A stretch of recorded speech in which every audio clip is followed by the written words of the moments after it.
बिस्मिल्लाहिर्रहमानिर्रहीम। अस्सलामु अलैकुम। नूर इस्लाम के हर कले ज़यम साजिद टकर और प इस्लामी तालीमात और शरई मसाइल बांधे जमगा रहनुमाई और लारखौदन पर हम सरा प्रोग्राम के मौजूद दी जयद आलिम ख़तीब सर मुदर्रिस मुफ्ती अब्दुल गफ़ार क़ादरी से प्रोग्राम कर कले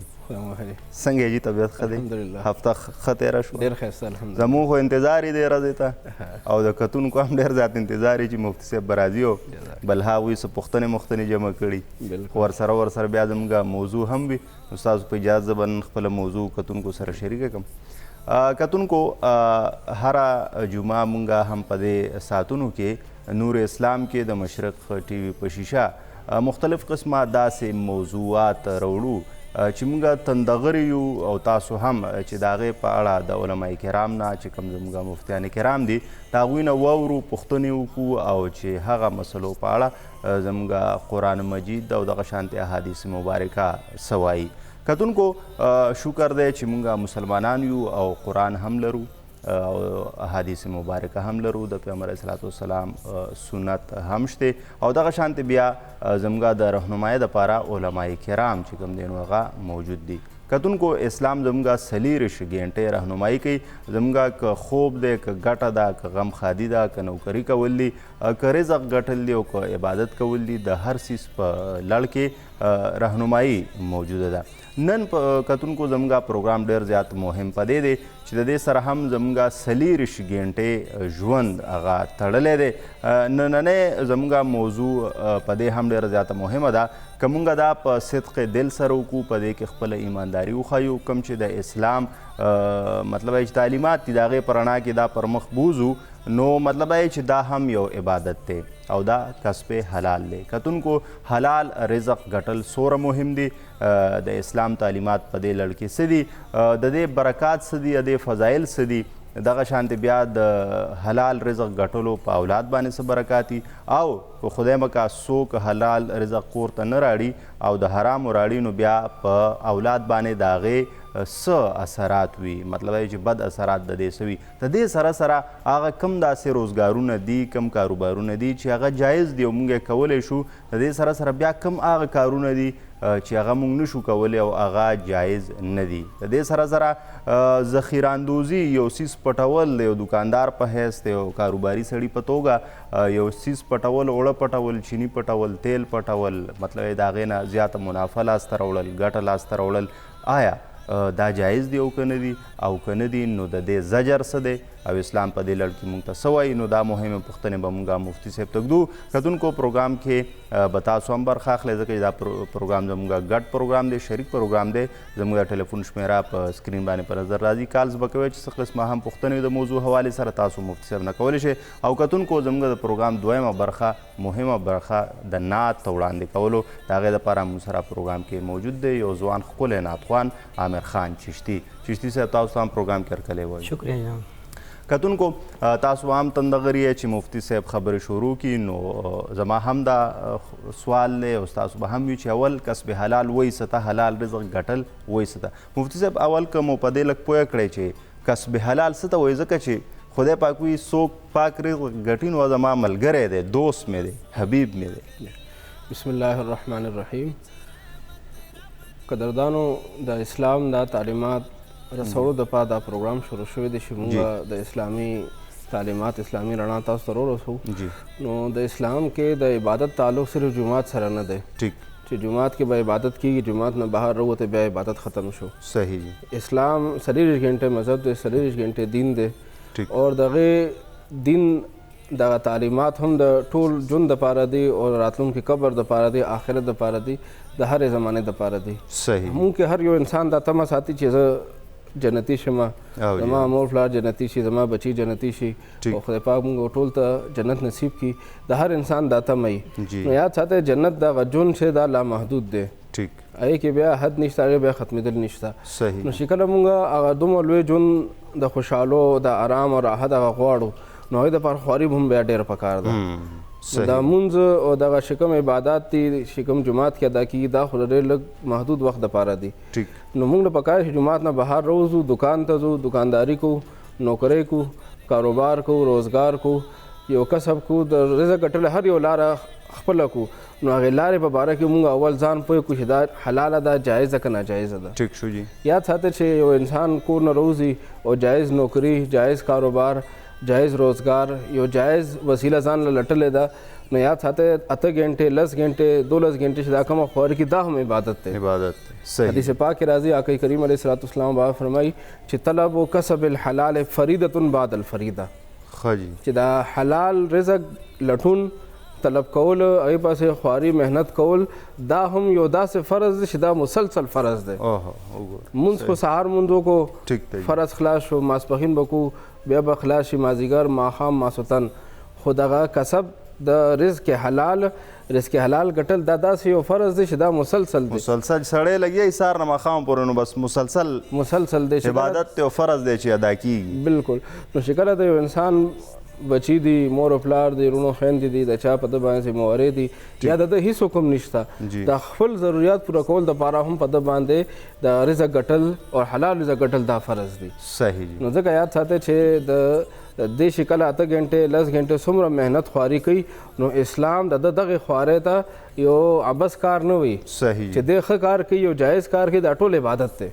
ټول عبادت دی. د ده دپاره د آخرت اکاونټ ډکیږي. صحیح. آخرت اکاونټ صرف په جومات کې نه ډکیږي چې دی جومات کې ناست دي مونځ کوي او تسبیح اړوي چې کله دی دکانداري کوي اخلي یا خرڅول دواړه اخیستل هم دا عبادت دی خرڅول هم عبادت دی. تر دې پورې چې اسلام کې خوراک کاک چې په سنت طریقه باندې دا هم عبادت دی. تر دې پورې چې باتروم د ځي روزي اوده کیږي هر یو کار اسلام کې هغه عبادت جوړیږي. دا کسب د رزق حلال دا خو یو ډېر لوی اهم کار دی. نبی علیه الصلوۃ والسلام په خپل ژوند کې مختلف طریقې هغې خپل کړي دي لکه هغې مبارک یو وخت تجارت هم کړی دی. هغې مبارک بیا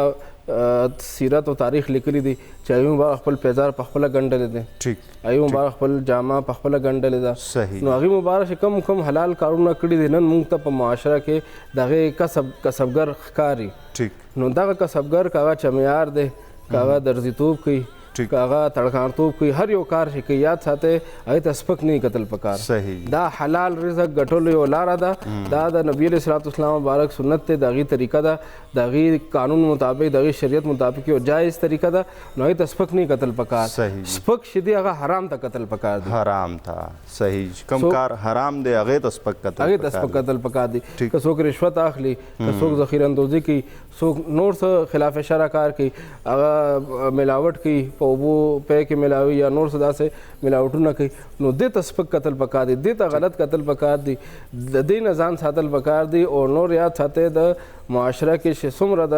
کسب طریقې دي څومره کسبګر دي که هغوی د خپل ځان دپاره خپل بچو دپاره هغوی په دغې کسب په ذریعه باندې رزق ګټي نو هغوی ته سلام کول پکار دی د هغې شکریه ادا کول پکار دی چې هغوی په معاشره کې زموږ ستاسو ضرورتونه پوره کوي. صحیح جی. دا بالکل حقیقت دا دی چې مفتي صاحب ډېره ښکلې خبره وکړه مهمه خبره وکړه چې سپک نه دي کتل پکار ځکه چې یو خوا د دې کارونو خپل ارزښت اهمیت دی نو بل خوا د دې خلکو له وجې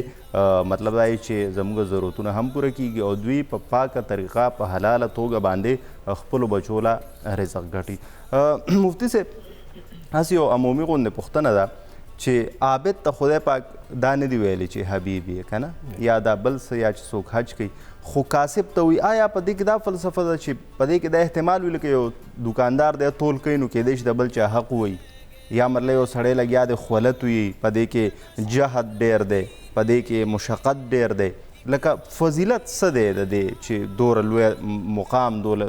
درجه مونږ اکثر ګیلې معنی کوو چې الله دا ژوند خو ډېره ګران شو دا مزدوري ډېره ګرانه ده د بچو له دا رزق ګټل ډېر ګران دي بانې بیا لټو چې فلانکي خو دوره هر څه ورسره دي راشه زه به لږ غلا وکړم لږ کرپشن به وکړم نو دا ولې دا د دې کاسب سړي دا درجه اوچته ده. اصل کې اسلام دا غواړي چې دا اسلام منونکي اسلام باندې عمل کوونکي دی یو ځای ناست نه وي هغې دې په ځای کښېني او کسب او منډه تړه متحرک دي په تحریک زور راړي متحرک دي د خپل کوشش کوي خپل بس کوشش منډه تړه دی وخی نو چې کله یو انسان منډه تړه وخی خپل کوشش کوي کاسب وي کاسب معنا د منډه تړه وهون کې کوشش کوون کې نو چې کله یو انسان د یو روزګار د پاره کاروبار د پاره منډه تړه وخی نو هغه کې د خپل ځان ته هم خیر رسي او بل مسلمان ته هم خیر رسي صحیح نو دغه کسب چې د خپل ځان د خپل بچو مور پلار د ضرورت پوره کول د پاره هم یو وسیله ده ورسره چې چا ته کار حواله کړی دی کاغه ترکان دی کاغه درزي دی کاغه د معاشره کې بل کسب کوونکی دی نو هغه ته چې کوم کار حواله شوی دی نو هغه کار په ذریعه باندې د بل انسان ضرورت هم پوره کیږي او ورسره د ضرورت هم پوره کیږي نو رب ذوالجلال په هغه کار باندې ډېر خوشحاليږي چې په هغه باندې د بل انسان ضرورت هم ورسره پوره کیږي ټیک چې څوک د بل چا په ښېګړه راشي واه دا ښکلې خبره دا دی کتونکو چې یو سړی د بل چا په کار راځي نو اصل کې د ژوند فلسفه همدا ده. کتونکو تاسو به هم کالس کوئ غالبا تاسو د مفتي صاحب خبرو اورېدو ته ناست یې اوده شوي یې د دوی په خبرو کې ورک یې خو راپاسئ واپس راشئ کالس کوئ چې څه پوښتنه وي نو هغه تاسو کولی شئ. مفتي صاحب مونږ اکثر دا وایو ستاسو نه ځان پوهیو چې اکثر مونږ وایو چې یو سړی غلا کوي کور ته حرام راړي نو بیا د هغوی کر بیماری وي په بچو یې اثرات پرېوځي نو آیا دا رښتیا دي او که نه بل لا چې د دې حلال رزق ګټلو برکات څه وي په کور کې لکه اکثر مونږ وایو چې یو سړی 300 روپۍ ګټي 500 خو ډېر خوشحاله ژوند تېروي بل خو یو سړی د هغه په لکونو تنخواهي بینک بیلنس یي ګاډي ارسئ خو هغه اکثر داسې د ژوند نه متنفره غوندي لرې وتې غوندي نو د دې بیا برکات څه دي د پاک رزق؟ مونږ تاسو دا خبره مخکې مې پروګرام کې چې ته کړې وه چې مونږ انسان چې یو دا د دوو شیزونو نه جوړ یو ظاهري جوسه ده یو دننه روح دی دا کوم خوراک چې مونږ کو نو دا زموږ معدې ته لاړ شي او د هغې یو خپل اثرات وي خپل نورانیت وي هغه بیا روح ته رسېږي. الله جل شانو قرآن پاک کې خپل انبیاء کرامو ته فرمایي چې تاسو پاک خوراک کوئ ټیک ته جی اور الله جل شانو بیا مؤمنانو ته هم دغه حکم کړی دی چې یا ایها الذین آمنوا کلوا من الطیبات ما رزقناکم صحیح چې ما تاسو له کوم شیونه درکړي دي پای کې پاک شیونه خورئ پاک بالکل درجه بندي پکې شته دی جی نو چې کله انسان دغه پاک شی خوري نو د رب ذوالجلال په حکم باندې عمل وکړي نو دغه پاک شی چې کله معدې ته ورسي نو ظاهري طور باندې معده وینه جوړه کی اور بدن له طاقت ورکړي خو یاد ساته چې کله د رب ذوالجلال په حکم باندې هغه شیز حلال وي پاک وي نو هغه د انسان د روح ته هم طاقت ورکړي صحیح جی او چې کله حرام معدې ته ورکوزیږي نو حرام په ذریعه باندې جسم ته شکم وینه ملاویږي نو جسم ته وینه ملاویږي هغې سره ظاهري طاقت ملاویږي خو روح ورسره د هغې حرام شیز د هغې ګندګۍ د وجې نه د هغې د باطني بوی د وجې نه هغه روح په هغې باندې خفه کېږي روح پې کمزوري کېږي صحیح جی نو هغې وجې نه انسان سره پیسه خو ډېره وي خوراک خو ډېر وي خو هغه روح یې خفوي بنیادي وجه دا چې دننه انسان ته خوشحالي ځکه نه ملاویږي چې روح خفه کېږي روح بالکل جسم به خوشحاله وي خو روح به خفه وي نو الله جل شانو چې د حلال خوراک حکم مؤمن ته ورکړی دی هغې کې بنیادي فلسفه دا ده چې د جسم او روح دواړه پې خوشحاله وي ټیک ته جي چې کله انسان ته حلال خوراک معدې ته ځي نو هغې سره پاکیزه وینه جوړیږي پاکیزه وینه روح ته هم طاقت او پاکیزګي اور صفائی ستھرائی ورکوي ورسره بدن ته هم دغه پاکیزګي طاقت او روحانیت ملاویږي او چې کله حرام معدې ته کوزیږي نو حرام د وجې نه بدن ته هم بیماری او تکلیفونه ملاویږي روح ته هم خفګان رسیږي صحیح نو ځکه یاد ساته چې الله جل شانو کوم حکم کړی دی دا زموږ د جسم او د روح دواړو دپاره دی صحیح جی که موږ د الله جل شانو په حکم باندې عمل کوو نو ظاهري طور باندې جسم به هم زموږ صحتمند وي ورسره روح به هم طاقت کې وي دا خفګان چې راځي دا انسان چې خپي انسان ته خوشحالي نه ملاوي د هغې بنیادي وجه دا چې روح پکې خپي چې کله روح خوشحاله شي نو بیا دغه ظاهري پیسه به ورسره کمه وي خو چې روح به خوشحالي نو زړه به خوشحاله وي او دغه انسان به لږ پیسو باندې به هم شکر ادا کوي او د الله جل شانو شکرګزار به وي شکرګزار به وي بالکل روح به هم خوشحاله وي او حقیقت دا دی چې د هغې سره سره بیا به بدن هم خوشحالي دا ډېره لویه خبره کتونکو چې پاک رزق سره د سړي روح خوشحالي نو ځکه د په ژوند کې خوشحالي هم وي سوکالي هم وي او رانایي هم وي. کتونکو زو یو موږ سره مفتي صاحب کالر دی جی موږ سره څوک دی له کوم ځای کال ډراپ شو تاسو دوباره کال کولی شئ زه د مفتي صاحب خبرو کې لږ ورډوب شوی وم نو تاسو موږ لږ په هوډو ساتلی دوباره به کال کوئ چې څه پوښتنې وي هغه تاسو د مفتي صاحب نه کولی شئ. مفتي صاحب آیا سپیروالی شته دی؟ لکه بعضې خلک وایي چې یاره دا کار نه کوم دا راپسې سپیره دی، بعضې وایي دا کار راپسې بختور دی. داسې خبرې اترې شته که نه چې کم مطلب یې چې سړی پکې بس محنت کوي مشقت کوي نو بس خدای پاک هغې کې برکت اچي؟ اصل کې خبر داسې ده چې بعض اوقات انسان ته په یو کار کې تکلیفونه وي، ښه جي، کار د سر ته نشي رسولی. ټیک. نو سپیرتوب نه مراد دا دی چې انسان د په پټه سترګه باندې یو کار باندې نه ورځي. ښه جي، ټیک. کار باره کې چې کوم لاره ګودره ده طریقه کار دی هغې باندې عمل وکړي. لکه یو سړي سره 10 لکه روپۍ دی هغه کاروبار شروع کوي نو دی به خپل ځان ته ګوري زه کوم کار کولی شم، په کوم کار باندې پوهېږم، کوم کار زه سر ته رسولی شم هغې کار ته لاس واچي. یو کار سره د ده ناسته پاسته تعلق تجربه علم ورسره نه وي او دی هغې کار ته لاس واچي نو هغې کار کې به دی ناکامه کېږي. نو سپیرتوب نه مراد دا چې انسان په پټه سترګه باندې ورشي او د هغې دپاره چې کوم ضروري علم پوهه سمجھ مشوره پکار دی هغه ونه کړي. نو یاد ساته اسلام موږ ته دې خبرې تعلیم راکړي چې یو کار به تاسو غور فکر سره کوئ. صحیح جي، دا ځکه عقل یې راکړی، شعور او پوهه یې راکړې ده. صحیح. یو مفتی صاحب یو کالر دی، خبره ډېره زیاته مهمه ده، دا به انشاءالله پر مخ وځو. خو دا کالر دی جي موږ سره څوک دی له کوم ځای؟ ښه جي، کال بیا ډراپ شو، خو بهرحال ټرای اګین تاسو به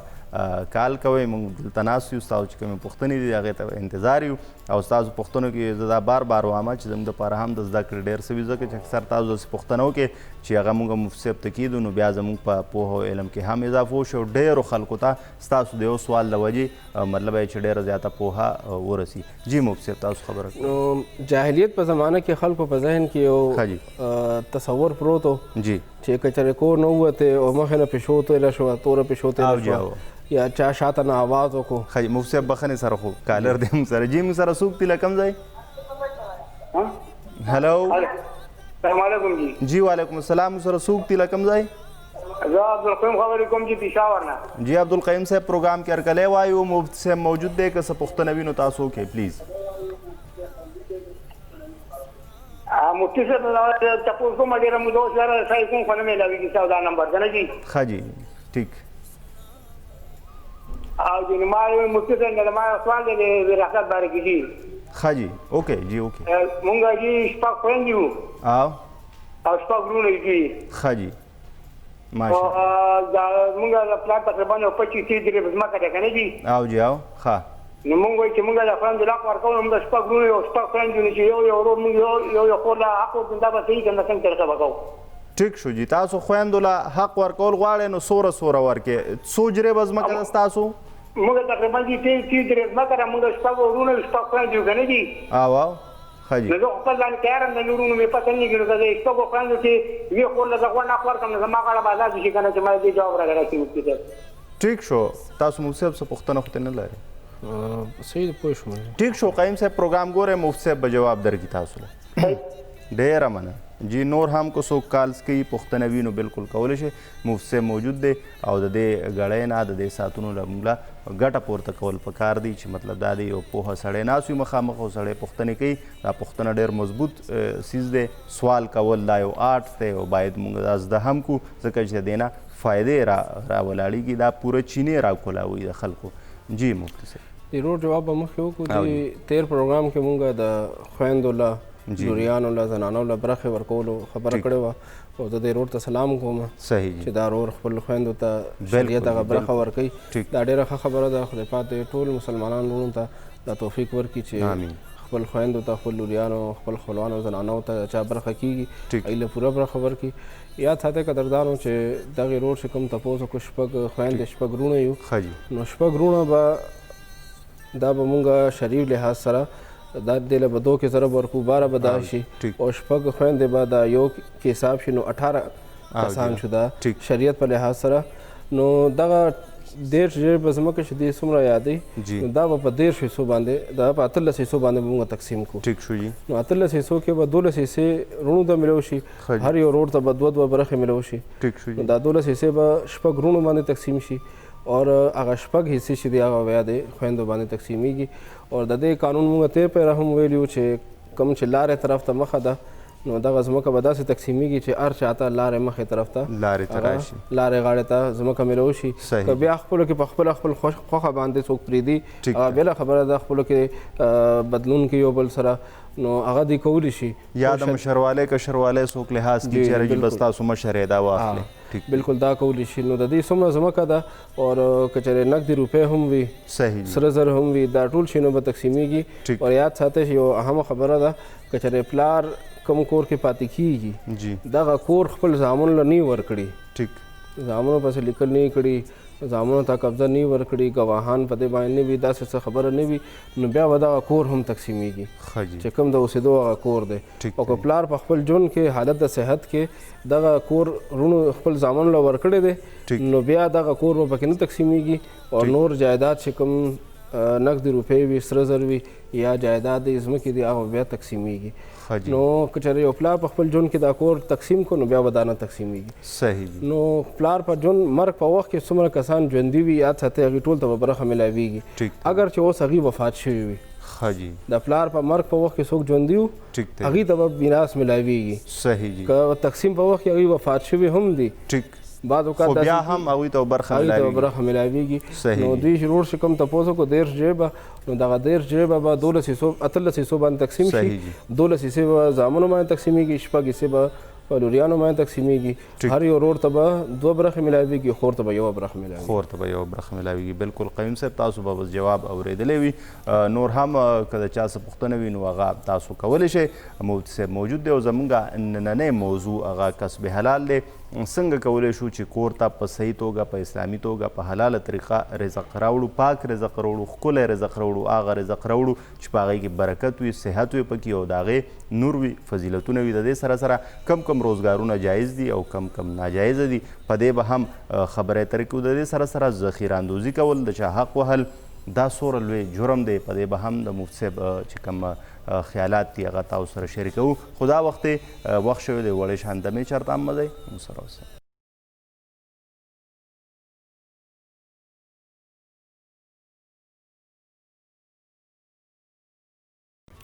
جی کتونکو نور اسلام کې یو وارې بیا هرکلی کتونکو ډېره زیاته مهمه موضوع ده کسب حلال په کومه طریقه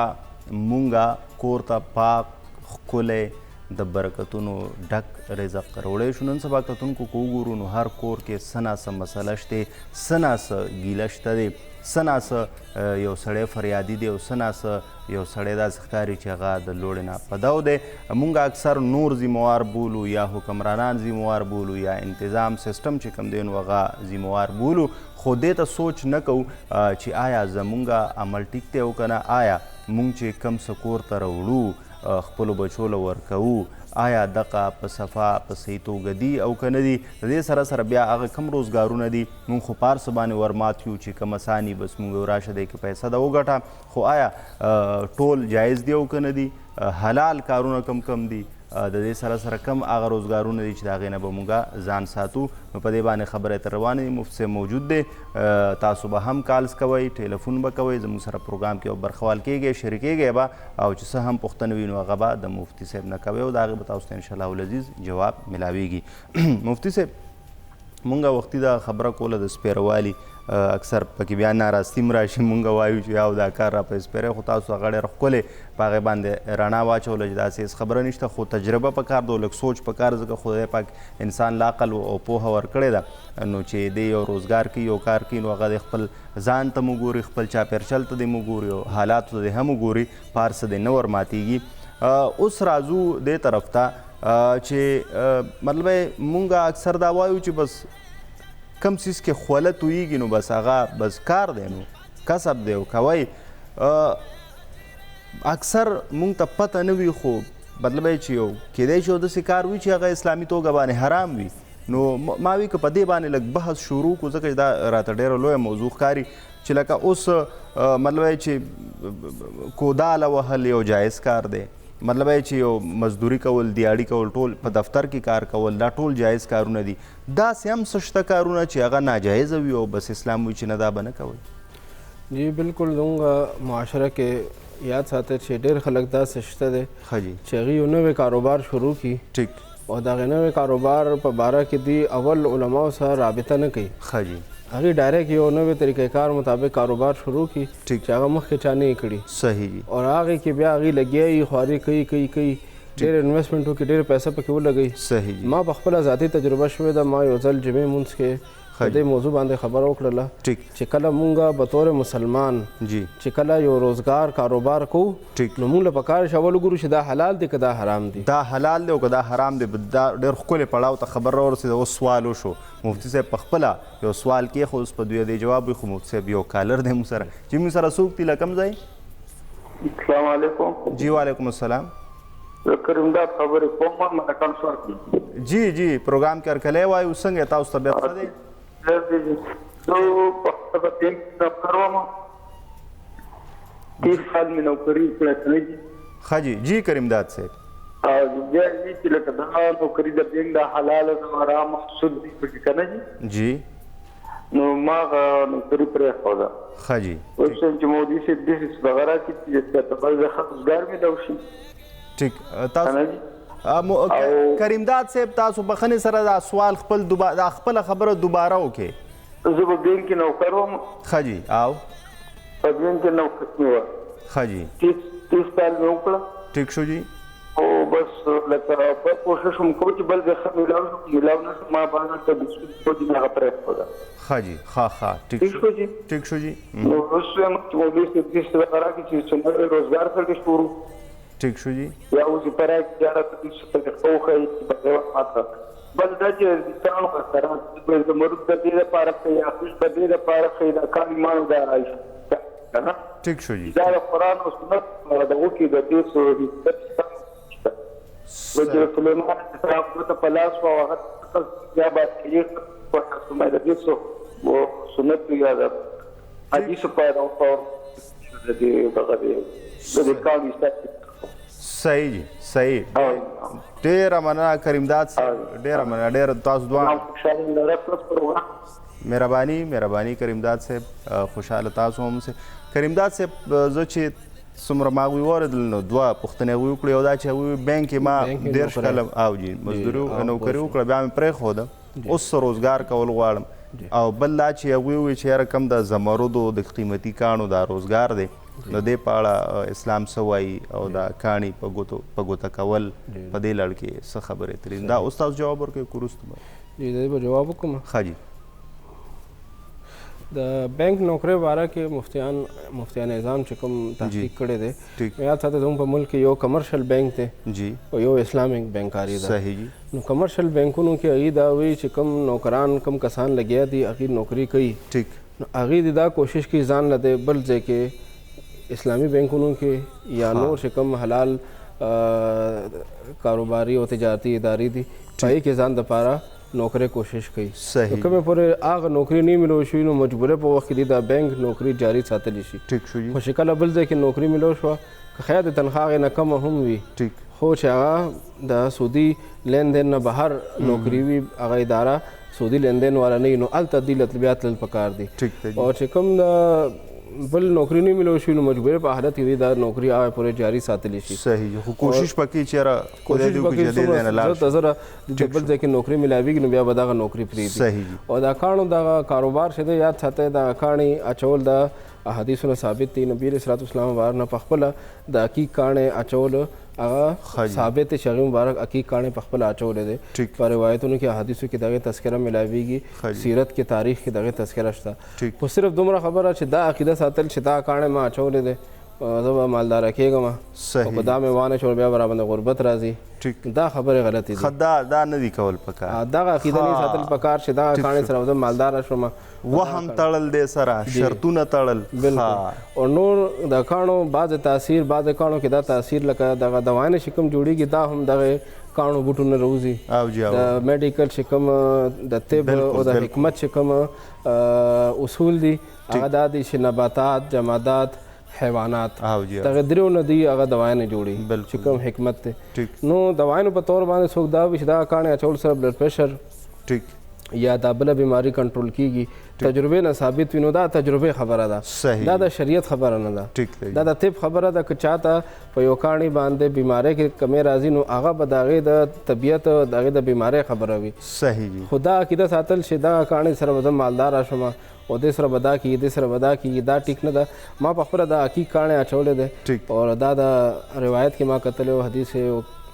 حدیث پاک کې ما کتلی و چې حقی کریم علیه الصلاۃ والسلام مبارک حقیق کاڼی اچولی دی نو ما هغه نسبت سره اچولی دی ما په نوم په حساب باندې بعضې خلک زما په نوم باندې نوم په حساب باندې کاڼی نه وباسه چې دا کوم یو کاڼی زما سره لګي زما خوشبختي کوم کاڼی باندې راځي نو دغه عقیده نه ساتل پکار اور عقیده الله جل په ذات باندې ساتل پکار دی او د هغې حکم مطابق خپل عمل ښایسته کول پکار دی انسان چې کله خپل الله جل باندې یقین مضبوط کړي اعتماد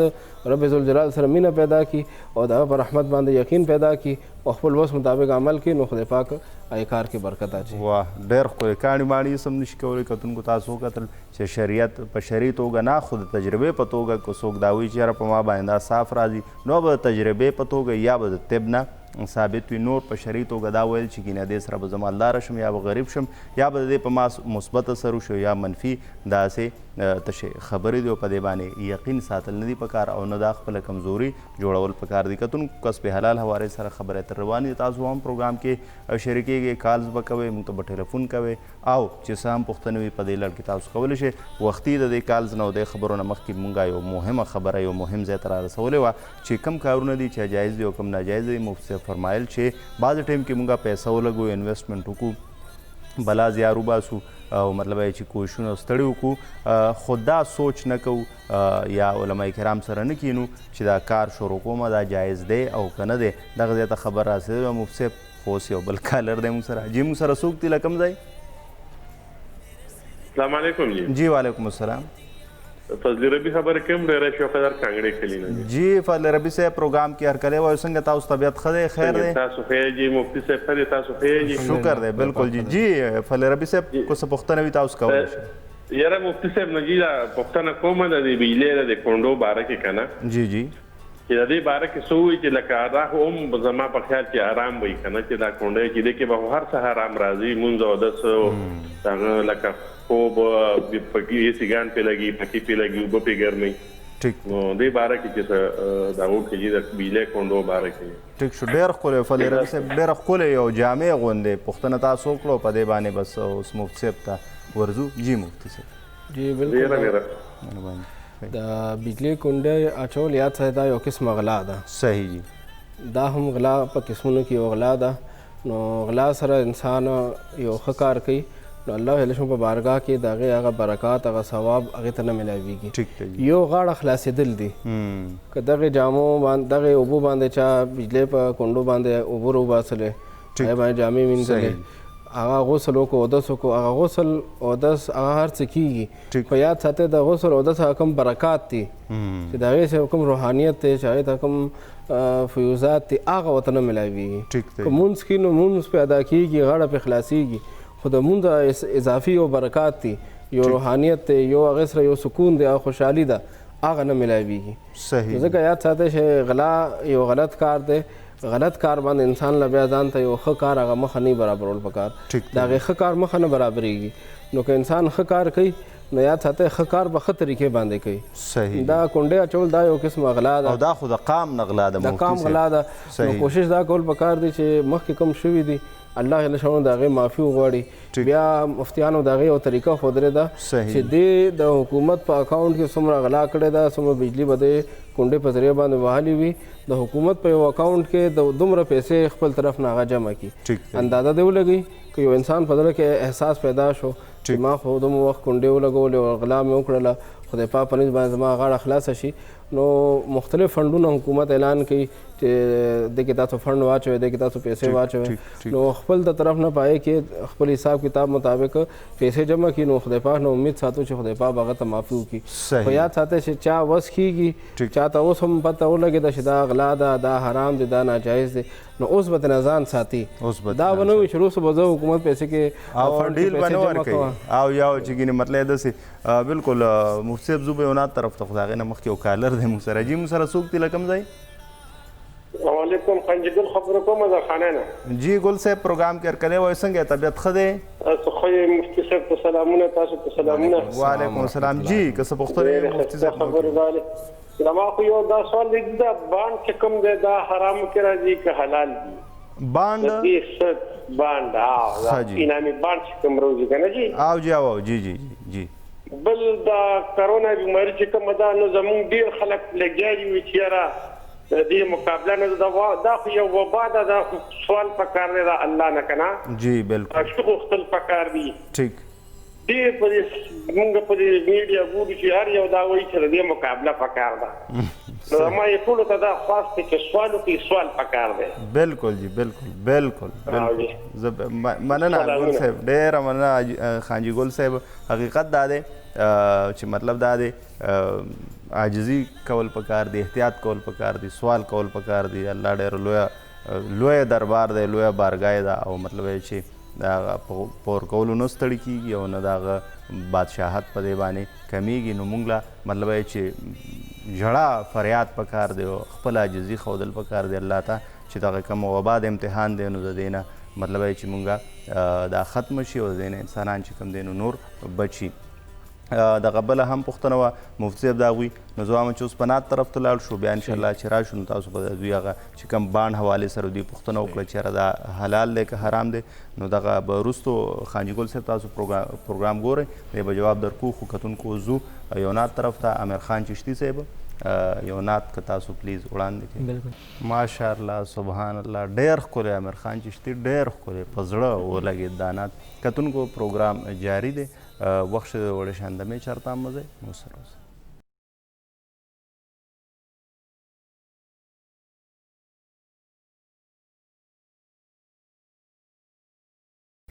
جی کتونکو نور اسلام کې یو وارې بیا هرکلی ډېره په مهمه موضوع باندې بحث شروع دی مفتی صاحب موجود دی کسب حلال څه به خورو څه به ګټو څنګه به ګټو کم کم کارونه جایز دي کم ناجایزه دي بینک کې نوکري کول بانډ اغوستل او مطلب یې چې بعضې شیان داسې چې د هغې روزګار لکه مطلب یې چې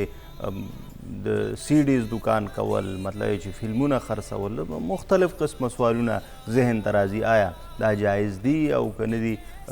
که نه دي نو بیا به انسان څه کوي اسلام زموږ څنګه رهنمایي کوي وختي زموږ یو مشر ټلیفون کړو خانجي ګل صاحب هغوی یو پوښتنه لرله مفتي صاحب چې بانډ اخیستل خرڅول مطلب دغه روزګار کول جایز دي او که نه دي یہ بانڈ بارہ کے علماء کرام خپلو کې اختلاف دی ښه جي بعض علما دې طرف ته تللي چې هر قسمه بانډ هغه ناجایز دی ښه جي یو قسمه بانډ اخیستل هم ټیک نه دی ټیک ته جي او بعض علما دې طرف ته تللي دي چې بانډ کې یو هغه بانډ دی چې هغه د قومي بچت دفتر نه ملاویږي بینکونو نه ملاویږي ټیک شو په خپل قیمت باندې پوره ملاویږي کمې زیاتې سره نه ملاویږي نو دغه شانتې بانډ اخیستل هم جایز دی او هغې باندې کم انعام وروته هغه هم جایز دی ښه جي اور یو هغه قسم دی چې په هغې باندې ټول علما اتفاق دی چې هغه حرام دی هغې ته هېڅ حکم حلال نه وي هغه دی چې د بانډ هغه پرچي ښه جي چې کله بانډ راوتلو هغې هغه ورځ رانږدې شي نو د بانډ هغه صرف نمبر بعضې دوکانونه خرڅېږي عدالت هم هغې ته حرام ویلي دي هغې په خرڅ باندې هم پابندي ده خو په پټه باندې بعضې خلک هغه نمبرونه خرڅوي صرف د بانډ نمبر خرڅ کړي که انعام راوخته نو دغې کس ته انعام ملاوي که انعام ونخته نو هغې پیسې لاړې بالکل نو دې کې جواري ده دې کې تاوان دی نو ټول علما په دې متفق دي چې دغه شانتې پرچي صرف نمبر خرڅول دا حرام دی ټیک شو جي اور هغه بانډ چې کوم دفتر نه ملاویږي په بینک نه ملاویږي قومي بچت دفتر نه ملاویږي په خپل پیسو باندې پوره اوس 900 والا بانډ په 900 باندې 200 والا په 200 باندې 25,000 باندې هغې کې کمې زیاتې نه وي نو بعض علما هغې ته جایز وي د هغې هغه انعام ته هم جایز وي صحیح او بعض علما وایي چې نه دې نه ځان ساتل پکار دي دا ښه نه دي نو یاد ساتئ چې کوم علماو خبره چا باندې ښه ولګي هغې باندې هغې اعتماد وي هغه علماو پسې لاړ شي د هغې په هغې مشوره باندې هغې په حکم باندې هغې عمل وکړي صحیح دلته ماته یو خبر رایاده شوه زموږ چې کوم وفاقي شرعي عدالت دی هغې هم یو فیصله داسې ورکړې ده دا فیصله شته دی چې کوم بانډ د بینک نه او د قومي بچت مرکز نه په خپل پیسو باندې پوره ملاویږي वफाकी शरعي عدالت هم فیصله دا ورکړي چې دا جایز دی ٹھیک دی د هغې هغه انعام هم جایز دی صحیح خو یاد ساتئ چې کوم چې بازار کې ملاویږي هغې د ډیلران صرف هغه نمبر یې ورکوي هغه ټولو په نسبت باندې حرام دی حرام دی هغې کې جواري ده هغه حرام دی هغه اخیستل هم حرام دي د هغې هغه انعام هم حرام دی صحیح ډېر ښکلی بالکل کتونکو تاسو واورېدل د بانډ حوالې سره مفتی صاحب تفصیلي خبره وکړه پوره رڼا یې پې واچوله مفتی صاحب یو کالر دی موږ سره جی موږ سره څوک دي له کوم ځای وای مرور شو خو مرورېږئ به نه تاسو به کال سي دا ستاسو خپل پروګرام دی زموږ ګډ شریک پروګرام دی او ستاسو په دې کې مطلب برخه اخیستل کال کول هغه د دې ښایست نور هم یو په دوه سیوا کوي بل دا چې تاسو داسې پوښتنې اکثر وکړئ چې هغه د ډېرو خلکو دپاره بیا د ګټې د فیض باعث ګرځي مونږ خو یو نه لګیا یو مطلب چې یو خبره کوو خو ستاسو له خوا اکثر داسې پوښتنې راشي چې هغې طرف ته بیا پام وګرځي او په هغې باندې مفتي صاحب ډېر ښکلی رڼا واچوي نو زموږ غوندې خلکو دپاره هم د لارښودنې باعث وګرځي زده کړه هم وکړو او ډېر د پروګرام په لکونو خلک ګوري نو هغوی ته هم چې کوم دی نو مطلب دی چې ګټه او فایده رسي مفتي صاحب ببان خو تاسو خبره وکړه بیا موږ خبره کوو چې یاره د هر څیز مطلب چې بنیاد په نیت باندې دی دارومدار په نیت باندې دی بعضې داسې کارونه یې سړي ته ښکاري چې یاره تا نه دي کول په کار خو لکه کیدی شي نیت د هغه د ګټې وټې وي لکه اوس دا فلمونه خرڅول یا مطلب ډرامې خرڅول یا داسې کار کول چې هغه اخلاقي توګه ښه نه وي خو یو سړی که دا آیا دا جواز څوک لرلی شي چې نه د ده نیت ښه دی د اولاد له رزق ګټي اصل کې ابتدا نه مونږ دا خبره شروع کړې خو هغه کالر منځ کې راغلی نو خبره پاتې شوې چې اسلام مونږ ته دې خبرې حکم راکړی دی قرآن پاک کې رب ذوالجلال حکم راکړی تاسو به حلال رزق په ذریعه باندې خپل رزق پیدا کوئ حلال لارې باندې خپل رزق پیدا کوئ نبي علیه الصلاة والسلام مبارک یو حدیث پاک کې فرمایي چې زما په امت باندې به داسې یو زمانه راځي چې هغې به د دې خبرې پروا نه کوي چې ما دا پیسه حلال ذریعه باندې وګټله که په حرامه باندې نو ما خبره کوله چې ما جمعې مونځ کې یو ځل حلال رزق ګټلو باندې خبره وکړه نو ما ته جمعې مانځه نه وروسته یو مقتدي میلو شو او هغه دا خبره وکړه چې استاد ما خو دغه شانتې یو کاروبار شروع کړی دی هغه زه پوره پوه کړم ډېر ساعت را سره کېناستو وایي چې دا حلال دی که دا حرام دی نو ما چې د هغه نه کوم معلومات حاصل کړل هغې مطابق هغه کاروبار حرام و نو ما ورته دا خو ناجایز دی دا خو تا دپاره حلال نه دی ته دې طریقې باندې پیسې ګټې نو د هغه خبره نه ما ذهن ته دا خبر راغله هغه به شوستی دی کې خو ما لاکونو روپۍ بندې کړي دي دې به صاحب پیسې څنګه روباسم نو ما ته دغه حدیث پاک را یاد شو چې خلکو به دې خبر پروا نه کوي چې حلال طریقې نه ګټم که حرام نه نو موږ له مخکې دا معلومات کول پکار چې زه دا کاروبار روزګار کوم چې دا حلال دی او که نه دی لږ شانتې کتونکو ځان مطلب چې کړول پکار دي ځکه چې یو دومره لوی ډیسیژن سړی اخلي چې هغې سره نه صرف د هغه بلکې د هغه د اولاد د هغه د ټول ډیپنډنټ چې څومره دي د هغوی د خوراک د رزق مطلب چې ذریعه تړلې وي نو چې موږ داسې یو ګام پورته کوو نو چېرته د پوه خلکو سره د علما کرام سره د مفتیان نظام سره موږ کینو کتونکو پروګرام جاری دی وخت شو د وړې شانتمې چېرته به ځای نه موږ سره اوسئ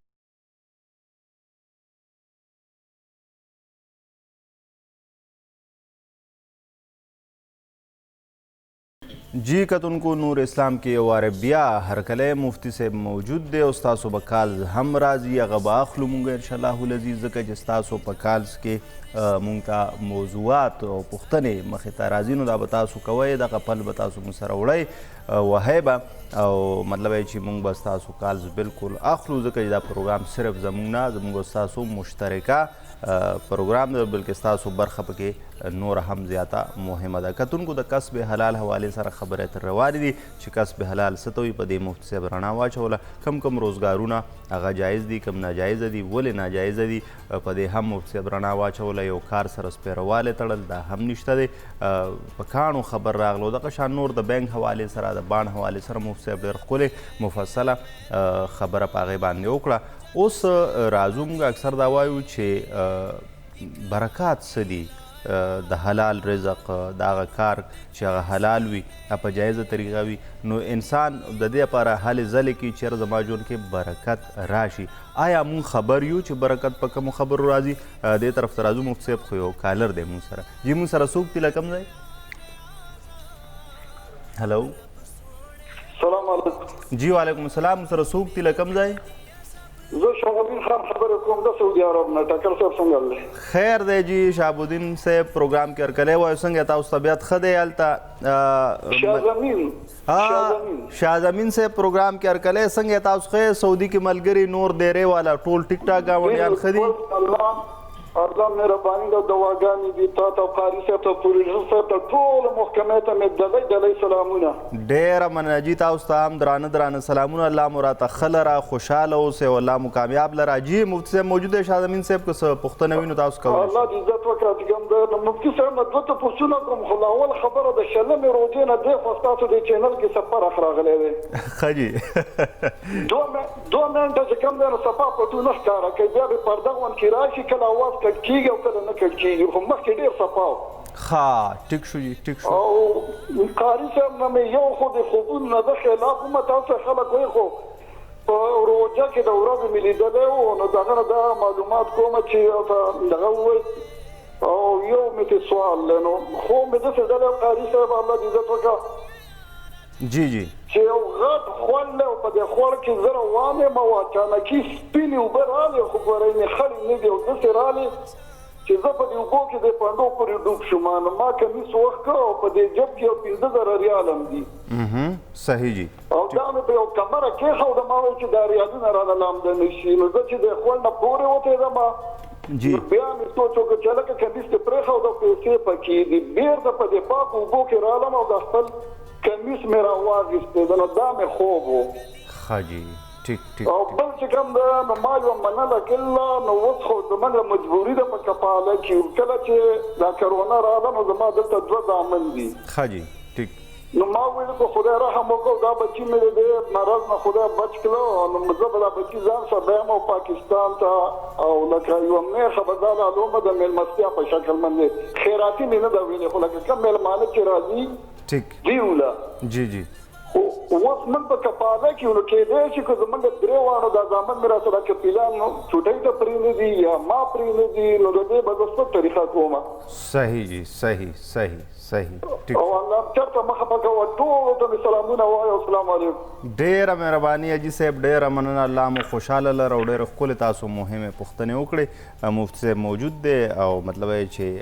مفتي صاحب تاسو اول د دوی جواب جی د دې یو خوب تعبیر به ووایم بیا دا دویم به بیا وروسته جواب ورکړم. ښه جي. دا خوب کې رڼې اوبه صفا سوتره اوبه سپینې اوبه لیدل دا خوشحالي وي. ښه جي ماشاءالله. دا یو نعمت وي. ټیک. خدای پاک طرف نه رحمت وي مال دولت وي. ښه جي. او خدای دې نه کې څوک خړې اوبه وویني ټیک نو خړې اوبه چې هغه تکلیفونه او مصیبتونو بیمارو طرف ته نه کوي. صحیح جي. او بیا دی وي چې اوبو کې ما نه کمیس پاتې شو او زه هغې پسې راغلم بیا مې واپس هغه واغستو بیا لاړم دا کمیس انسان سره تړلې نږدې رشتې وي. نو داسې کیدی شي چې دی خدای پاک څه مشکل نه څه مصیبت نه وباسي او خپلوان پکې څوک بیماری یا تکلیف کې وګیر وي په دې د برکته خدای پاک به هغې هم ترې نه وباسي. صحیح جي. نو دا ښکلی خوب دی الله دې بختور کړي نور. صحیح. خدای پاک که څه مشکل دی بیماری وي تکلیف وي روزګار طرف نه یا بل څه طرف نه څه تکلیف وي ورته هغه تکلیف نه به خدای خلاص کړي او خدای پاک رحمتونه برکتونه دا به ورته میلو شي. صحیح جي. بس جي صاحب تاسو دغه خوب تعبیر د مفتي صاحب له خولې واورېده. الله مو نور هم بختور کړو چې څومره مشکلات وي تکلیفونه وي ستاسو د څوره کتونکو زمونږ الله دې موږ د هغې نه وژغوري او مطلب یې چې زموږ د تکلیفونه او مصیبتونه دې کم کړي. مفتي صاحب راځو به تاسو ته یو واره بیا خو یو بل کالر دی موږ سره. جي موږ سره څوک دي له کوم ځای؟ السلام علیکم. جی وعلیکم السلام. موږ سره څوک دي له کوم ځای؟ زه محمد امیر خبرې کوم د لزاک روډ پېښور نه. جی عزیز صاحب پروګرام کې هرکلی وایو مفتي صاحب موجود دی که څه پوښتنه وي نو تاسو کولی شئ. نو بس ما طرف نه اول تاسو ته تاسو ټیم ته ډېر دعا سلامونه بیا مفتي صاحب ته دعا سلام ده. وعلیکم السلام. امیر صاحب تاسو خپل د ټي وي غږ لږ ټیټ کې کم کې نو چې ستاسو زموږ ترمنځ خبر جی بند شو الله مو خوشحاله ساته. امین. ستاسو دا پروګرام ډېر په شوق اورو او دې نه لکه ستاسو خطه وایي چې موږ ډېر داسې خبرې دي چې هغې موږ ته څه معلومات نه وي نو د مفتیانو صاحبانو نه هغې موږ ته ډېر معلومات حاصل شي. جی مننه. جی او بل دا ده چې زه یو مفتي صاحب نه تپوس کوم چې زما یو ځای ده او مطلب دا ده چې نور مې لوریانې دي او زوی دپاره زما ډېره قرباني ورکه مطلب دا چې هغې اخري کې نافرمانه شو وکړه او ما نه جدا شو نو هغه ما سره څه په هغه کې چې کوم ما میراث یا جایداد هغه کې ما سره هغه سره شي یا نه راشي ولې چې هغه د پاره زما کم سے کم د 2 کاله بهر تیر کو د خپل بچو ته قرباني ورکا او هغه مطلب دا چې نافرمان او خاطر او چې کله ما التسید کو بهر شو ځل می بوتلو اوس جدا شو او بالکل زمون دا خاص خیال نه ساتي صحیح جی صحیح بل څه پوښتنه شته د امیر صاحب تاسو بل بس دا پوښتنه خو مې نور نشته لا تاسو پروګرام ډېر د مفتي صاحب د نورې بلن کی او تاسو ته د الله تعالی اجر ورکړي ډېر محمد امیر صاحب ډېر مننه بس الله دې زموږ د قارور له ستاسو بچي له مطلب چې هدایت ورکړي او خدای دې مونږ ټول پوهه راکړي چې مطلب د خپلو والدینو د مور پلار چې زموږ دپاره سختې مشقتونه هغوی تیروي او بیا مطلب چې مونږ هغوی پرېږدو ډېره د درد غوندې خبرې چې یو پلار یو ګیله کوي د زوی نه نو دا مونږ له احساس پکار دی ټولو لا چې یاره مطلب یو بل باندې جرګه شو او کینو یو بل سره چې ولې زموږ نه پلاران او مشران خفه دي مو صاحب محمد امیر صاحب یو 2 قصې دي یو دا ده چې د یو پلار د یو زوی نه ګیله ده په ما کله کله ډېر تکلیف کې شمه چې ولې مطلب یې مونږ والدین خفه کوو که نه لکه دغه یو اسری د سړي هغه مونږ خفه کوو د دنیاوي فایدو دپاره کمزوري وي مونږ نه دا غلطۍ کېږي خو باید چې بیا واپس راوګرځو مطلب یې چې سړی راشي رجوع کړي نو هغوی دا وایي یو پلار د خبرو کې درد هم و چې زما څه کم مال حال دی یا مطلب نو هغې کې آیا د قضوې چې زه یې پرېښیم او ما خپل د ژوند کلونه د هغه دپاره تېر کړل سختې مې وګاللې نو د هغه ما سره حق کېږي جی زموږ د ورور چې کوم حالات بیان کړل چې هغه چې ما 2 کاله بار خپل دغه اولاد دپاره تیر کړل اوس نافرمانه شو او مور و پلار یې پرېښودل بیل شو ترنه یاد ساتئ چې دغه پلار چې کوم 2 کاله خواري وکړه محنت وکړو نن زموږ دا پروګرام په دې باندې دی چې اسلام کې کسب حلال کول دا عبادت دی صحیح جی بچو دپاره پیسې ګټل دي 2 کاله عبادت کړی دی دې د رب ذوالجلال اطاعت کړی دی دې د اسلام باندې عمل کړی دی نو دې دا نه وي که بچي ته نه جدا شو نو زما هغه عمل لاړو بې ځایه لاړو صحیح جی هغه عمل ختم شو دا تاسو کومه خواري کړې ده بچي نه د اولاد نه د هغې د اجر او د ثواب د بدلې تمه مه ساتئ هغې لوی رب نه د هغې تمه وساتئ رب ذوالجلال به تاسو له دې دنیا کې اجر درکړي قبر او آخرت کې به اجر درکوي او بل خبره ده چې د شریعت چې کوم د اولاد برخه مقرر کړې ده که د چا اولاد نافرمانه شي اولاد چې دی هغه شریعت نه خلاف غلط کارونو کې مبتلا شي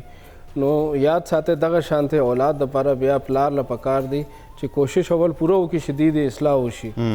که اصلاح نه کیږي نو بیا د دغه اولاد دپاره مال پرېښودل په پلار باندې لازم نه دی چې دغه پیسه د خپل دغه زوی ته پرېږدي چې هغه بدعمله دی هغه به بدعملو کې پیسې لګوي صحیح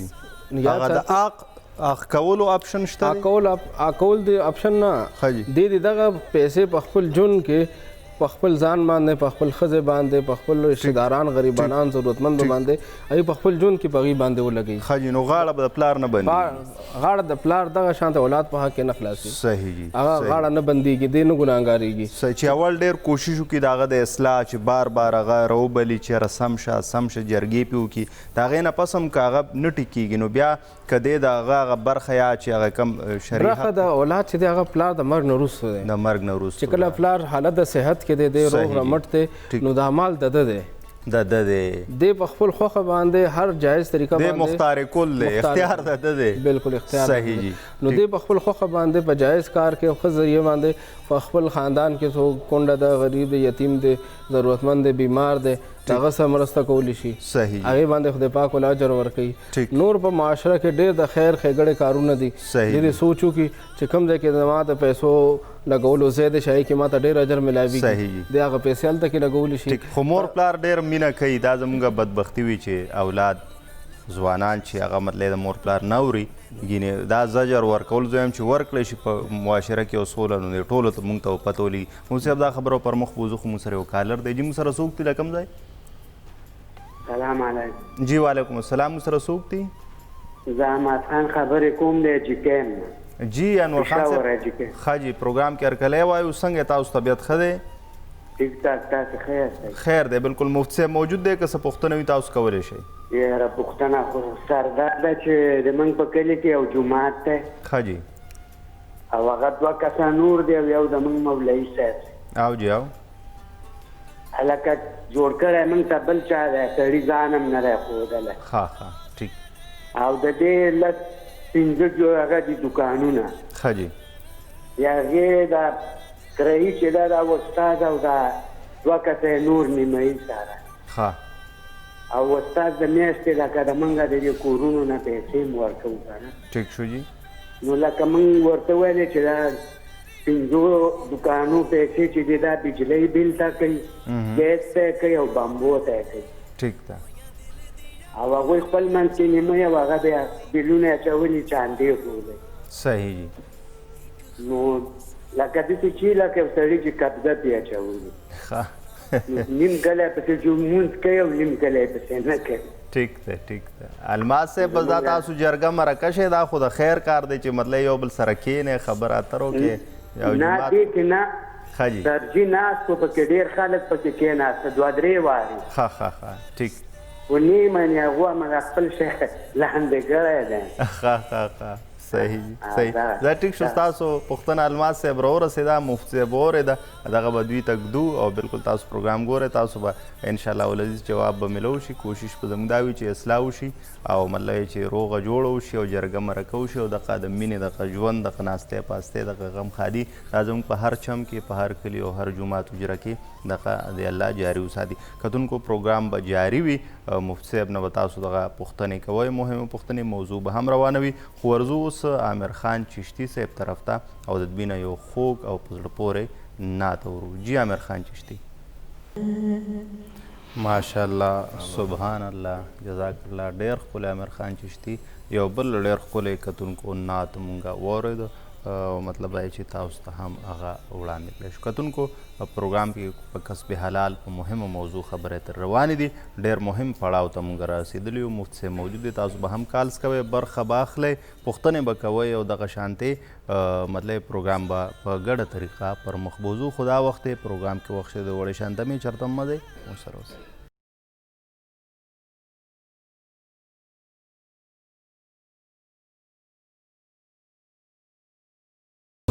جی کتونکو نور اسلام کې یو وارې بیا هرکلی کتونکو ډېره په مهمه موضوع باندې خبرې تر روانې دي کسب حلال او ډېرې مهمې خبرې پکې وشوې بیا اوس خبره مونږ د دې برکاتو ته او د دې برکتونو ته راوستې ده چې د دې برکتونه څه دي چې یو سړی کور ته رزق حلال راوړي خو دا وخت تاسو دپاره زه یو سپیشل اعلان وکړم چې مونږ سره یو ډېر خاص میلمه هغه مونږ سره پروګرام کې شرکت فرمایلی دی عبدالوهاب او د دې نه به یو نعت اورو خو چې کله ماته پروډوسر صاحب حکم وکړي نو والا به اورو عبدالوهاب آپ کو پروگرام میں خوش آمدید کہتے ہیں شکریہ کیسے ہیں آپ ٹھیک ٹھاک جی طبیعت ٹھیک ہے جی اچھا انشاءاللہ آپ سے نعت سنیں گے ٹھیک ہے ٹھیک ہے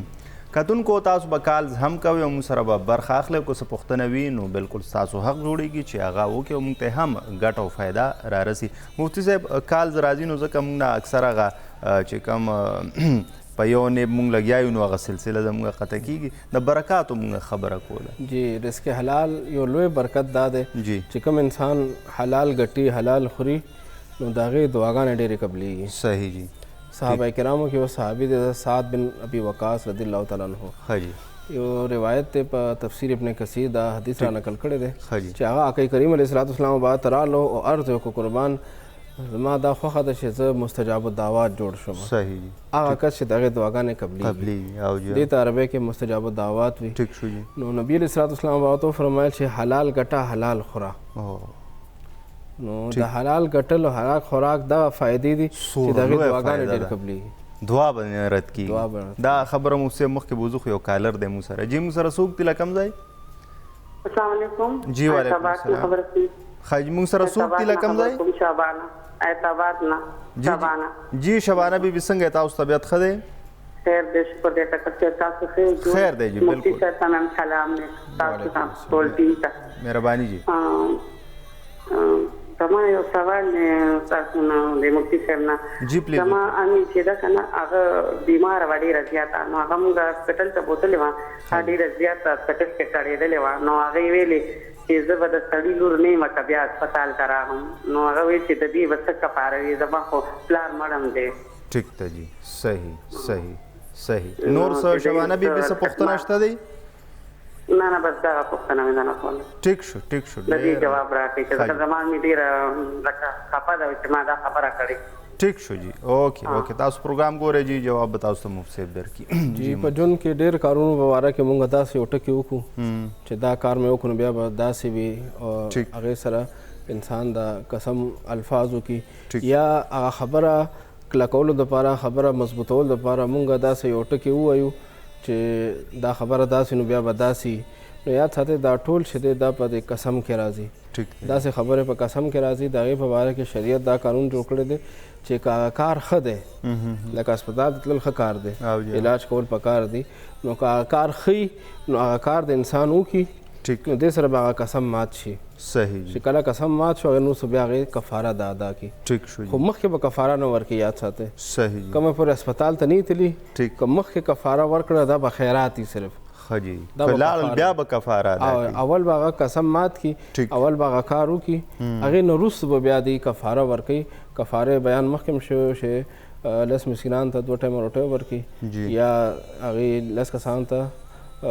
جامه ورکړي یو جوړه ورکړي چې د دې وس نه کېږي غربت وي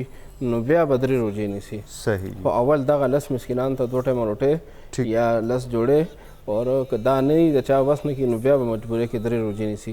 اور که چېرې هغه کار ښه کار نه دی نو یاد ساتئ بیا کوشش کول پکار شي هغه خبرې باندې انسان ودرېږي هغه خبره سر ته ورسوي. ښه جی بیا هغه سر ته رسول پکار دی که نه مطلب ښه کار دی نو بیا د مات کړي د هغې نه پس د کفاره. بلکل بعض اوقات خلک وایي زه به مور سره خبرې نه کوم زه به خور سره خبرې نه کوم فلاني سره غم خادي نه کوم نو دا شریعت حکم کړی دا کار به کوې مور پلار سره خبرې ترې او که یو ګناه په باره کې وایي زه به دا ګناه نه کوم او زه به فلم نه ګورم بلکل باید چې نه ګوري. صحیح جی مفتی صاحب یو کالر دی موږ سره بل جی موږ سره څوک دی له کوم ځای؟ السلام علیکم. جی وعلیکم السلام. خیر دی میم ډېر دعا سلامونه تاسو ته وعلیکم السلام ټول سټاف ته جی الله دې تاسو ژوندګي ښایسته کړي. امین او تاسو د وجې نه موږ ډېر څه او زړه ته هم راغلو وینام کو کېده دا وینا دا کمې ده کمزوري کوم کې ده چې دا موږ بیان کړو. صحیح ډېره مننه جی. نو وینا دا ده چې زما یو برخوردار مشر ښه جی هغه زموږ څه کاروبار روان کو تاسو مونږ ته لالا خپل نوم واخلئ لالا تاسو خپل نوم واخلئ مونږ ته محمد ابراهیم بڑخیری. ښه جی ابراهیم صاحب جی مننه اوکې محمد ابراهیم خیر دی ډګر صاحب تاسو خیر دی مهرباني جی پلیز هغې ته چې موږ څه کاروبار روان کو ښه جی او هغه هم خراب کو بیا څه د سلنډرو کاروبار مته روان کو یو له 12 روپیا مله بندې کړې. ټیک او په دې سره یې ګټا او ته وی جربي زما څه ضرورت دي کو 1 لک وسره دی 1 لک درکې یو کو 2 لک وسره دی 2 لک درکې چې الله ولا سره غلط نه دی نشه تماشې یا تاسو جنې مجنون نه کې. ټیک بیا هغه چې کم دی هغه سلنډري ملنډري خرڅ کړې لا وو تاسو سره راځي وس پته نه لګي چې پنده کې لاهور کې په کم دي کې بل یو برخوردارم دی په هغه ورته زما د وګورو ودانی دي. ټیک نو دغه دی ویډیو دی ولر په دې شو نو دیم خنو کړ دې ها ام تعلیم دې کورواله دی هغه دې کړی دا ټیک دیم نو کړ دې کورواله نو کړان دي موږ تقریبا دی 50-60 سال عمر کې یو نو بیماران یې اکثر او د شخص نور څه کاروبارم نشته دی. ټیک نو لکه هغه هم دې شو دا بلم دغه شانتي دې 57 مون مونږ سره نه کوي نو ما یې تر څو چې لو د کور نه لري کو او مونږ ته ګوري نه چې څه ولو کوم یې موري چې مولانا څخه راته پدې کې سره راکې نو ډېر وکړي. ټیک شو لالا تاسو پروګرام ګور ان شاء الله چې اوس مو او بل یو سوال مې بل دادې جی جی یو سوال مې بل دادې چې لکه دا د پښتنو سټیشن دی او د پښتنو وینا ده جی نو که دا نه په کې د پښتنو راشي نو ډېره ټیک شو بالکل یو درخواست دی. ټیک شو جی ټیک شو ډېره مهرباني اوکې مهرباني جی موږ د روډ کوم اول کې خبر وکړل چې کاروبار زویله شروع کو خراب شو یاد ساتئ چې کله یو کس ځوان شو بالغ شو نو بیا هغه دپاره دا په خپله ذمهواري ده چې هغه به خپل ځان دپاره د رزق حلال ګټلو طریقه مخه هغه برابرې که پلار ورته برابري دا د پلار ورسره خیر ښېګړه ده. صحیح جي. نو چې کله یو ځل پلار کاروبار شروع کړو ورته هغې کې نقصان وکړو نو پلار خپله ذمهواري سرته ورسوله هغې نه وروسته که بیا تاوان نقصان کړي نو بیا پلار باندې د هغې څه ګناه نشته. صحیح. که بیا هم هغه مخکې نقصان کړي نو یاد ساتئ پلار ته نه لاس نیولی شي. ټیک دی. پلار دغه شانته اولاد نه رسو کېدی شي په دې باندې پلار نه ګناهګارېږي. پلار کوم ذمهواري وه هغه تر بلوغه پورې تر سمجدارۍ عمره پورې تر سبقه پورې چې کومه پورې هغه سبق وي هغې پورې د هغې خیال ساتلو. چې کله پلار خپله ذمهواري سرته ورسوله اوس هغې نه وروسته هغه کاروبار کې تاوان نقصان کوي نو پلار به دا لازم نه شدید ورته بیا پیسې ورکړي ځکه د دې نور اولاد هم شته 2 ښځې دي د هغې خرچې هم شته نو پلار دپاره دا لازم نه ده چې بار بار دی ورله پیسې ورکوي او هغه بدعملۍ کې یا بل ځای کې پیسې خرابوي نو دغه شان د اولاد نه بیا لاس نیول پکار دي چې هغه ته لږ احساس وشي. ٹھیک دی. چې کله احساس وشي نو هغه احساس هم انسان له سبق ورکوي هغې سره د انسان ته سبق ملاویږي تعلیم او پوهه ملاویږي هغه بیا ښه کېږي. نو کوشش دا کول پکار دي چې دغه شانته اولاد ته مختلف طریقو باندې سبق ورکړي که بار بار ورته پیسه ملاویږي نو هغه دا تمه وي چې که چېرې نقصان وشو بیا هم راله پلار راکړي بیا هم راله پلار پیسې راکړي او بېغوره شي احتیاط هم نه کوي. کله کله سړی ولړزېږي مفتي صاحب زه به ستاسو یو منټ واخلم مفتي صاحب ستاسو په اجازت باندې لکه موږ ته احساس نه کېږي زما خپله اوس ماشاءالله بچي دي نو ما ته احساس کېږي چې یاره د دې مور پلار څومره لوی مشقت وي چې کله بچي مې نه و نو بس ما وي زه خو بس دنیا ته داسې راغلی یم د پلار به څه کردار او یا به د مور څه دغې خو چې د ښځې د خپلې کور ودانې هغه د ماشومانو هغه د شپې د هغوی سره مطلب یې چې اوړېدل راوړېدل او د هغوی ژړل او د دوی قلارول دا سړی ووینو نو ډېر لکه وایي چې د مور خو ډېر لوی کردار دی. بیا بینګ ا فادر د یو پلار په توګه لکه که زما زوی اوس مطلب په نور ولاړ یو چپړی نه نو زړه مې خوږېږي چې مطلب یې زما زوی که نه نو دغه شان نور هغه زه کوشش کوم چې لکه لږ شانتې خپله که تکلیف هم وي نو سړی ډاکټر له نه ځي یا مطلب که کپړې وي او که نه وي خو اولاد له سړی کوشش کوي چې یاره کپړې ورله واخلي هغه چې لږ وي دا ځای مې خوږېږي هله زویه کوم ځای خوږېږي ولې خوږېږي او زه یې رسو که نه یا څه مسله به وي یا نه له بد همرغه بیا دغه اولاد زمونږ په شکل کې هغه بیا د داسې پلارانو مور پلار نه مني نو دا زه ټول ځان ته اول ریکویسټ کوم مطلب چې ما له پکار زه مور پلار خیال وساتم ځکه چې ډېر لوی تکلیف مور پلار اوچتي د بچو سره او خصوصا زموږ ځوان کل موږ له بس د مور پلار احترام پکار دی خبره منل پکار دی یو وارې تاسو ومنئ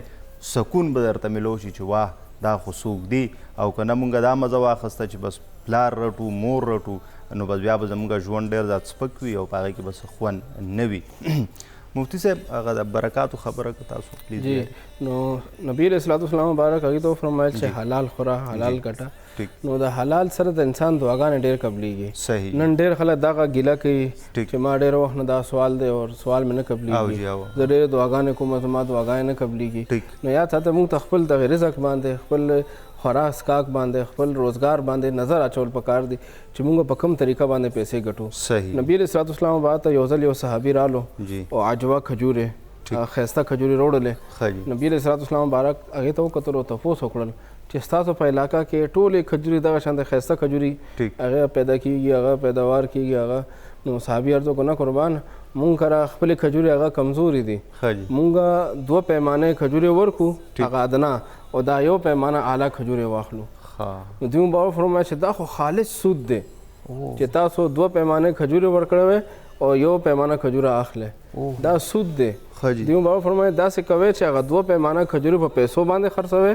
په هغې پیسو باندې بیا دغه یو پیمانه کجوره اخلئ. وګوره لارې چارې هم شته دي لارې چارې هم شته. نو نبي علیه الصلاۃ والسلام بعد ناجایز تجارت هم وښودلو چې دا ناجایز دی په اسلام کې او بیا ورته جایز طریقه مو ښودله چې دا طریقه جایز ده. ټیک یاد ساتئ چې موږ ته اسلام جایز ناجایز دواړه ښودلي دي چې دا ناجایز دي او دا جایز دی. اوس زموږ کار دی چې موږ ته هغه جایز خپل کړو او ناجایز نه ځان وساتو. صحیح. که چېرې موږ او تاسو کاروبار شروع کول نه مخکې ځان پوه کړو چې زموږ دغه کاروبار په دغه طریقې او دغه توګه باندې چې موږ کوو دا جایز دی که ناجایز دی نو یاد ساتئ اول نه چې موږ د رب د خفګان او د خوشحالۍ د رب د رضا او د خفګان باندې موږ کوشش وکړو نو زموږ هغه کاروبار کې بیا رب ذوالجلال برکت هم اچوي. صحیح. کله چې موږ په پټه سترګه یو کاروبار باندې ورځو او دا تپوس وکړو چې حلال دی او که حرام دی نو یاد ساتئ هغه کاروبار کې بیا موږ ته خیر او برکت هغه نه پیښیږي. نه بالکل. نو موږ له پکار دا چې اول کوشش دا وکړو چې د هغې دا سوچ وکړو موږ به طور مسلمان یاد ساتئ دا د غیر مسلمو او د اسلام نه بهر خلکو ناره ده چې پیسه ہو چاہے جیسا ہو. چاہے جیسا ہو. دا د هغې ناره دا ده. زموږ نه ده بالکل. اسلام ناره دا ده چې پیسه وي نو حلاله وي، حلاله طریقې باندې وګټلی شي. او یاد ساتئ اسلام خپل منونکو ته دا پابندی نه لګي چې دومره وګټه دی نه زیات مه ګټه. صحیح. ما ته یو صحابي رایاد شو بخاري شریف کې د هغې تذکره میلاویږي. غالبا دغه صحابي چې کله وفات شو زما په علم کې د هغه نه چې کوم میراث پاتې شو په هغه زمانه کې هغه تقریبا څه د پاسه 5 کروڑ د هغې زمانې روپۍ وې. اوه ټیک ښه جي. نو دا صحابي نه په خپل میراث دومره پاتې کېږي. نو اسلام دې نه منې نه کوي چې تاسو پیسې ډېرې مه ګټئ، بینک بیلنس مه جوړوئ، هر څومره جوړوئ اجازه شته خو حلال طریقه باندې، حلال طریقې سره. هغې نه زکات ادا شي، هغې نه سرسایه ادا شي، هغې نه غریب حق چې دی هغه ادا شي. اسلام خپل منونکو ته اجازت ورکوي چې ډېرې پیسې وګټئ خو په حلاله طریقه باندې چې رب هم راضي وي او د الله جل شانه بندگان هم راضي وي. ځکه چې حرام طریقه باندې رب هم خفه کي، د بنده حق هم پکې والي کي. صحیح. ایوب انصاري رضی الله عنه هغوی به څومره میلمستیا کوله او لکه مطلب بالکل عثمان غني رضی الله عنه بالکل دا حقیقت دا چې اسلام د دې نه کتونکو بالکل منع نه کوي چې یو سړی دی مطلب بینک بیلنس جوړوي، هغه دی که زراعت کې کوي، که هغه انډسټري وي، که هغه نور کاروبار وي، که روزګار وي، که تجارت وي، ودې کې خو په حلاله طریقه باندې شرط پکې دغه دی. کتونکو پروګرام به جاري وي، تاسو به کالس کوئ، پوښتنې به کوئ. وخت موږ سره کم دی، نعت به هم اورو. خوښ شوی دی وړې شانده مې چېرته به ځئ نه، موږ سره اوسئ.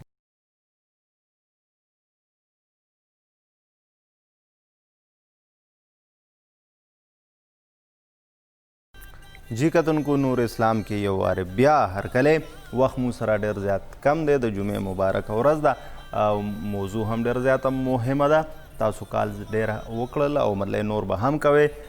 خو راځو اوس مفتي صاحب پله او دغه پوښتنه کوو چې ذخیره اندوزي څنګه ده. نن سبا موږ که وګورو که چیني دي، که اوړه دي او که بیا تیل دي، نو ډېره لویه مسله مسلمانانو ته جوړه ده او مطلب یې چې غریب چې کوم دی نو هغه نور هم خوارېږي. مفتي صاحب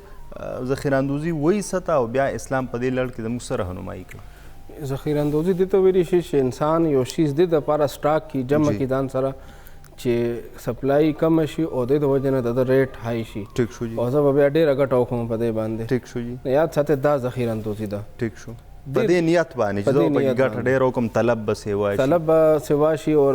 مارکیټ کې به زما د سپلای د وجه نه سپلای کمه ځکه ودرومه، دې د وجه نه به ریټ های شي. یاد ساتئ بعض اوقات زمیندار شي فصل وشي نو خپل کور استعمال دپاره کور کې فصل پرېږدي. بالکل جی. خلک ځان سره جمع کړي، کال او سر چې د ده څومره غنم لګي هغه کور کې جمع کړي. دا ذخیره ده، خو دا ذخیره هغه ذخیره اندوزي کې نه راځي. ټیک ده جی. چې کوم ناجایز ده دا خپل ضرورت دپاره ده، خپل ضرورت هغه تجارت په هغه تجارت په ذریعه باندې او په دې مقصد باندې چې زما دغه ذخیره کولو د وجه نه به سپلای متاثره شي، ریټ به ګران شي او زه بیا ډېره ګټه وکړم. صحیح جی. نو دغه ته ذخیره اندوزي ویلی شي، عربی کې ته احتکار ویلی شي. او حدیث پاک کې راځي آقا کریم علیه الصلوۃ والسلام مبارک فرمایي چې الله جل شانو تاجر له تجارت په ذریعه باندې رزق ورکوي.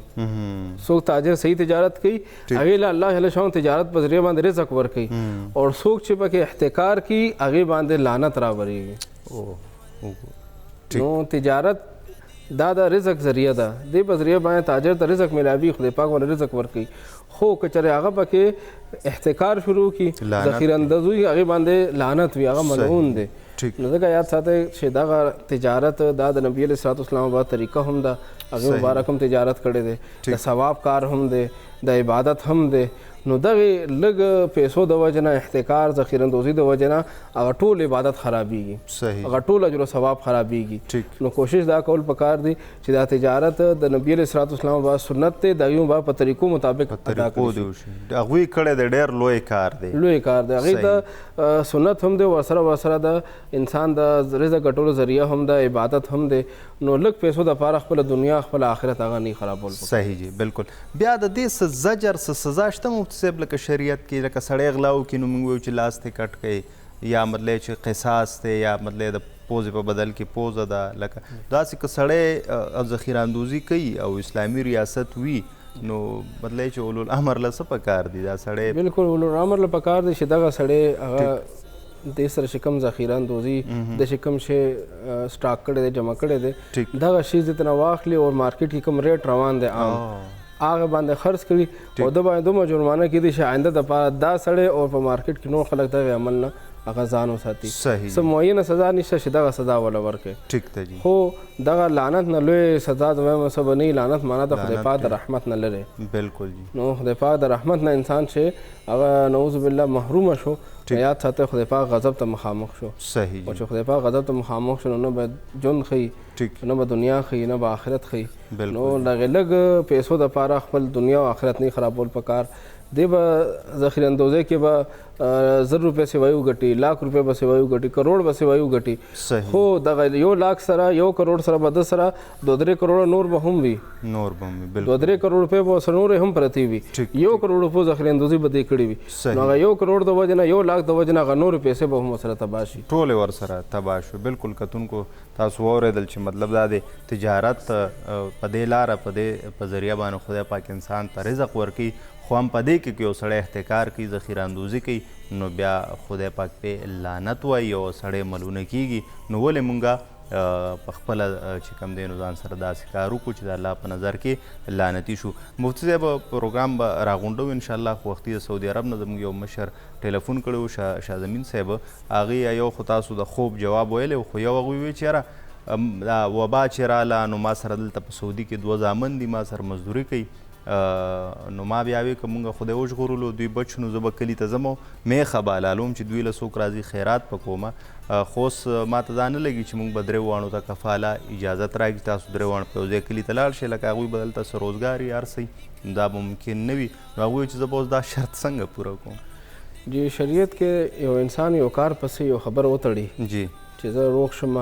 ما له خدای زوی راکړه دا کار وشو زه به داسې کار کوم صحیح نو یاد ساتئ دا دې ته عربی کې نظر وي او په پښتو کې ته موږ منښه وایي منښ بالکل نو دغه منښ ته چې دا یاد ساتئ د دې پوره کول دا فرض دي ټیک دی جی نو که چېرې دغه سړی په خپله راځي یو زوی ورسره وي یا دی یوازې راځي نو دی هم بیا هم دا منښه پوره کولی شي هغوی دی هلته وي خیر هغوی دی هلته وي دی په خپل کلي کې دغه میخ حلاله کړي خو یو خبره ذهن کې یاد ساتئ چې منښ ته کې زموږ د عادت جوړ دی چې مونږ په خپله خپل بچي خپل خاندان خپل خپلوان مرګري راټول کړو هغه منښت ته وکړو ټول وخورو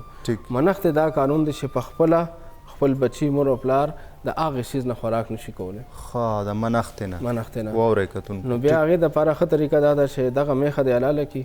هغه په دیګونو کې په کوم طریقه باندې پخوي هغه دې وکړي او ځان دپاره دی او خپل بچو دپاره دی به 2 کیلو غوښه لګي 3 کیلو غوښه لګي چې چېرته د 1,00,000 روپو میخه غسي شي 2-3 کیلو غوښه بازار نه واخلي او ځان دپاره دی دغه غوښه پخه کړي او هغه دې وخوري خپل بچو باندې خپل مور پلار باندې یاد ساتئ د منښې خوراک نشي کېدی وروڼو خویندو باندې خپل خپلوان غریبانو باندې به کوي او کوشش دا پکار دی چې انسان چې کوم عبادت کوي دا نظر منښت ته سر ته رسول دا هم عبادت دی رب ذوالجلال قرآن کې حکم کړی ولیوفوا نذورهم بندګانو پکار دی تاسو خپل منښت پوره کړئ نو دغه منښه پوره کول دا هم حکم دی رب ذوالجلال طرف نه دا فرض دی نو چې کله دغه فرض ادا کېږي په پوره او صحیح طریقې سره ادا شي که پوره میخه هغه د الله علم په لاره کې خیرات کړه خو هغې نه کیلو 2 کیلو غوښه د په خپله وخوړله نو یاد ساتئ هغه پوره عبادت ادا نه شو صحیح نو د ځان دپاره بېله غوښه واخلي هغه د په خپله ځان خپل بچو باندې خپل مور او پلار باندې هغه وخوري او دا نور میخه چې دی هغه په غریبانو باندې وخوري صحیح ډېر ښکلی مفتي صاحب کتونکو تاسو واورېدل څومره ښکلې خبره مفتي صاحب وکړه چې مطلب دا دی منښت وي نو دا سړی په خپله په خپل اولاد او مطلب دی چې مور پلار د دوی نشي خوړی نو مطلب دا چې که د 1,00,000 روپو میخ سړی اخیستی شي نو 1 کیلو 2 غوښه هم نو په دغې وړو څیزونو خپلې منښتې خرابول نه دي پکار ځکه چې منښت د دې سر ته رسول دا فرض دي او دا په انسان باندې لازم دي دا به کوي کتونکو مونږ سره ډېر یو خاص ښکلی میلمه عبدالوهاب موجود دی زو هغوی طرف ته چې مونږ ته یو نعت ووایي عبدالوهاب ایک نعت سنائیں پلیز سبحان اللہ ماشاء اللہ بہت خوب عبدالوهاب بہت خوب جی کتونکو تاسو نعت واورېدو د عبدالوهاب په ښکلې غږ کې کتونکو نن په کسب حلال باندې خبره اترې مفتي صاحب سره وشوې ستاسو د کالز مننه د کتلو هم مننه انشاءالله العزیز چې را روانه جمعه به ستاسو په خدمت کې بیا یو وارې د یو بلې موضوع سره حاضرېږو تر بلې جمعې پورې ما او مفتي صاحب او مطلب زموږ نعت خوانانو ټولو ته راکړي اجازت الله په امان